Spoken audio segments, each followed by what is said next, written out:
Exercise number 3.4, question number 1. Use log table to find the values of cube root of 0.7214 multiplied by 20.37 divided by 60.9.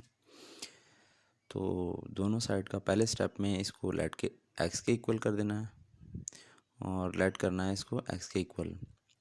अगले step में इस दोनों side का log ले लेना है। यहाँ पे भी एक्स के साथ लॉग लिख दिया और दूसरी साइड पे भी एक्स के साथ लॉग लिख दिया, तो दोनों साइड का लॉग बन गया। तो ये रेडिकल फॉर्म है, इसके इधर 3 लिखा हुआ है, इसको एक्सपोनेंशियल फॉर्म में लिखेंगे और एक्सपोनेंशियल फॉर्म में जो इंडेक्स है उसको 1 ओवर में करके लिखते हैं। तो यहाँ पे इंडेक्स 3 है तो इसको लिखेंगे पावर 1/3। बाकी ऐसे आ जाएगा लॉग एक्स लॉग और आगे ये वैल्यू और उसकी पावर, ये रेडिकल साइन ख़त्म करके तो उसकी एक्सपोनेंट 1/3 हो जाएगी। अब लॉग का थर्ड लॉ है कि जो एक्सपोनेंट होती है उसको लॉग से पहले लिख देते हैं, इसको पहले लिख दिया और अंदर वाले जो लॉग हैं, लॉग की वैल्यूज़ हैं, ये मल्टीप्लाई और डिवाइड हो रही, मल्टीप्लाई होती हुई जो ऊपर मल्टीप्लाई हो रही हैं वो प्लस में आएंगी, जो नीचे लिखी हुई हैं जो कि डिवाइड कर रही वैल्यूज़ को वो माइनस में उसको लॉग को लिखेंगे। ये सम और डिफरेंस की शक्ल में हम लिख सकते हैं कि जो वैल्यूज़ मल्टीप्लाई हो रहे हो तो उनके लॉग सम होंगे और जो वैल्यूज़ डिवाइड कर रही हूँ उनका लॉग जो है वो माइनस होगा। तो ये फर्स्ट और सेकंड लॉग का लॉ है। इनकी लॉग 0.714 की लॉगरिथम की वैल्यू निकाली, लॉग 20.37 की वैल्यू और लॉग 60.8 की वैल्यू निकालेंगे। ये हम लॉग टेबल की मदद से करेंगे। यहाँ पे सबसे पहले हमने करेक्टरिस्टिक देखनी है, तो करेक्टरिस्टिक इसकी यहाँ पे चूँकि जो रेफरेंस पॉइंट है पहला सिग्निफिकेंट डिजिट 7 है, उसके आगे रेफरेंस पॉइंट है, यहाँ से डेसिमल 1 डिजिट पीछे है तो करेक्टरिस्टिक 1 बार होगी। और अब मैंटिसा के लिए 72 को लॉगरिथम का टेबल निकालना है। वहाँ पे रो देखनी है जिसका लेबल 72 है, उसके वो उस 72 रो में और कॉलम 1 का इंटरसेक्शन देखेंगे, उसमें वैल्यू लिखी होगी 8579 और फिर 1 के बाद जो लास्ट इसका डिजिट है 4, ये मेन डिफरेंसेस कॉलम का डिजिट है। आपने रो नंबर 72 में मेन डिफरेंसेस कॉलम में 4th कॉलम देखना है, तो 72 रोज़ रो लेबल 72 की रो में वहाँ पे वैल्यू 2 है तो इसमें इसको इस वैल्यू में ऐड कर देंगे तो आएगा 8581। इस वैल्यू को पॉइंट के साथ लिखेंगे तो वो फ्रैक्शनल वैल्यू होगी लॉग की, जिसे मैंटिसा कहेंगे। तो पहले करेक्टरिस्टिक लिखते हैं फिर मैंटिसा लिखते हैं, तो ये लॉग वैल्यूएट हो जाएगा लॉग 0.7214। अब दूसरा लॉग निकालना, लॉग 20.37। यहाँ पे करेक्टरिस्टिक 20, पहला सिग्निफिकेंट 2 है, 2 के बाद रेफरेंस पॉइंट है और डेसिमल पॉइंट उससे 1 डिजिट आगे है तो करेक्टरिस्टिक होगी 1। 20 को अब मैंटिसा के लिए 20 लॉग का टेबल खोलेंगे, उसमें रो लेबल 20 देखेंगे तो 20 रो में रो और कॉलम नंबर 3 का इंटरसेक्शन वहाँ पे 3075 है। 20 रो में ही मेन डिफरेंसेस कॉलम नंबर 7 और 20 के इंटरसेक्शन में वैल्यू 15 लिखी हैं, इन दोनों को ऐड करेंगे तो आएगा 3090। इसको पॉइंट के साथ लिख देंगे तो ये होगा मैंटिसा, पहले करेक्टरिस्टिक बाद में मैंटिसा, तो आएगा 1.3090। ये लॉग 20.37 की वैल्यू होगी।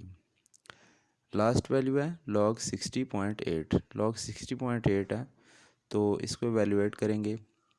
पहले रेफरेंस पॉइंट लगाया, रेफरेंस पॉइंट से जो डेसिमल पॉइंट है वो 1 डिजिट आगे है तो करेक्टरिस्टिक होगी 1। मैंटिसा के लिए 60 को देखेंगे, लॉग का टेबल निकाला, उसमें रो लेबल 60 देखेंगे और उसका इंटरसेक्शन विद कॉलम 8, तो वो वैल्यू है 7839। चूँकि इसके आगे कोई और डिजिट नहीं है तो मेन डिफरेंसेस कॉलम का भी कोई डिजिट नहीं देखेंगे, तो 7839 ये वैल्यू है। तो इसको अगर पॉइंट के साथ लिख देंगे तो ये मेंटिसा होगी। अब कैरेक्टरिस्टिक और मेंटिसा मिलाएं तो log 60.8 का ये रिज़ल्ट होगा। ये तीनों वैल्यू दर्ज करेंगे। log 0.7214 जो कि यहाँ पे लिखा है, इसकी वैल्यू 1 बार 0.8581 और log 20.37 की वैल्यू 1.3090 ये लिखेंगे उसकी जगह, माइनस लगाया। log 60.8 की जगह उसकी वैल्यू लिखेंगे 1.7839। अच्छा, ये बार वाली वैल्यू है, इसको सेपरेट कर लेंगे। 1 बार का मतलब -1 प्लस 0.8581, बाकी वैल्यूज़ ऐसे लिखी। अब ये कैलकुलेटर पे लिखा तो इसका आंसर आया 0.6168। चूँकि ये ऊपर वैल्यू लिखी हुई है तो 1/3 के ये 1 से मल्टीप्लाई होगी तो आ जाएगा -0.6168 और 3 नीचे रहेगा। 3 से डिवाइड करेंगे तो आएगा -0.2056। अच्छा, इसका जब एंटी लॉग हमने लेना है तो हमें इसमें एक कैरेक्टरिस्टिक तो नेगेटिव हो सकती है लेकिन मेंटिसा नेगेटिव नहीं हो सकता, लेकिन इस वाली वैल्यू में मेंटिसा भी नेगेटिव है। हम क्या करेंगे, ये 0 के आगे 1 आता है, 1 ही इसमें ऐड करेंगे और 1 ही माइनस करेंगे। तो ये 1 को तो इसमें ऐड किया, -1 ये -1 को पहले लिख दिया और बाकी ये पहली दो वैल्यूज़ को ऐड करके ये बाद में लिख दिया। अभी एक पॉजिटिव वैल्यू है तो -1 फिर होगी कैरेक्टरिस्टिक और ये मेंटिसा, तो इनको कंबाइन करके लिखा 1 बार 0.7944। तो यहाँ पे लॉग है, दोनों साइड पे एंटी लॉग ले लेंगे तो इस साइड पे एंटी लॉग और लॉग कट जाएंगे, उस साइड पे एंटी लॉग बन जाएगा तो आएगा x is equal to antilog और ये जो वैल्यू है 1 बार 0.7944। अब इसका एंटी लॉग लेना वो कैसे लेंगे, इसी वैल्यू को यहाँ पे दोबारा लिखा। इसमें डेसिमल पॉइंट से पहले कैरेक्टरिस्टिक है और डेसिमल पॉइंट वाली जो फिगर है, जो फ्रैक्शनल पार्ट है, दैट इज़ द मेंटिसा। हमने एंटी लॉग का टेबल निकाला, उसमें 0.79 रो लेवल में और जो कॉलम नंबर 4 में और 0.79 वाली रो में हमने जो उनके इंटरसेक्शन से वैल्यू चेक की तो वो 6223 है। उसमें उसके आगे मेन डिफरेंस कॉलम 4 है और 4th कॉलम में जो 0.79 के सामने मेन डिफरेंस 4 कॉलम की वैल्यू लिखी है वो 6 है। इसमें ऐड किया तो 6229 आ गया। अब इसी वैल्यू को लिखा 6229 और पहला नॉन ज़ीरो 6 है, पहला सिग्निफिकेंट 6 है, उसके आगे पॉइंट लगा दिया। अब ये कैरेक्टरिस्टिक बताएगा कि ये पॉइंट कहाँ पे मूव करेगा। अगर इसकी कैरेक्टरिस्टिक -1 है तो इसका मतलब पॉइंट ने एक डिजिट पीछे को मूव किया तो आ जाएगा 0.6229 यानी 0.6229, ये x की वैल्यू है और ये जो x की वैल्यू है ये 0.6229 यानी 0.6229 और x की वैल्यू तो ये थी। तो इसका मतलब कि अगर ये दोनों x की वैल्यूज़ हैं तो इसका मतलब कि ये जो इस सारे का रिज़ल्ट है वो है 0.6229। तो इस तरह से लॉग टेबल का इस्तेमाल करते हुए हमने इस एक्सप्रेशन को इवेलुएट कर लिया। अब हम चेक करना चाहते हैं कि क्या ये हमारा जवाब दुरुस्त है या गलत।